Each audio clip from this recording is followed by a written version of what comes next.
আসসালামু আলাইকুম। 2025 সালের জুন মাসের হিসেব অনুযায়ী বর্তমানে ওমানে প্রায় 18 লাখ বাংলাদেশি বসবাস করছেন। এর মধ্যে বেসরকারি খাতে 14 লাখ এবং সরকারি খাতে 41,000 গৃহকর্মী হিসেবে কর্মরত রয়েছেন। 3,49,000 প্রবাসী। এদিকে প্রবাসীদের জন্য বড় সুখবর দিয়েছেন মধ্যপ্রাচ্যের দেশ তাদের রেসিডেন্ট কার্ডের মেয়াদ 2 বছর থেকে বাড়িয়ে 3 বছর করার ঘোষণা দিয়েছে ওই দেশের সরকার।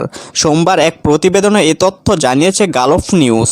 নতুন নিয়ম অনুযায়ী নির্ধারিত ফি দিয়ে 1, 2 বা 3 বছরের মেয়াদের রেসিডেন্ট কার্ড বেছে নিতে পারবেন প্রবাসীরা। এছাড়াও ওমান নাগরিকদের ব্যক্তিগত আইডির মেয়াদ 10 বছর পর্যন্ত বাড়ানো হয়েছে। 1 বছরের জন্য ফি 5 রিয়াল, 2 বছরের জন্য 10 রিয়াল এবং 3 বছরের জন্য নির্ধারণ করা হয়েছে 15 রিয়াল।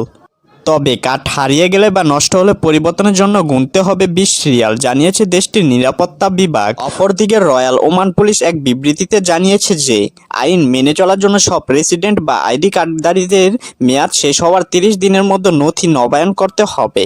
এই সিদ্ধান্তকে ইতিবাচকভাবে দেখছেন সেখানকার প্রবাসী বাংলাদেশিরা।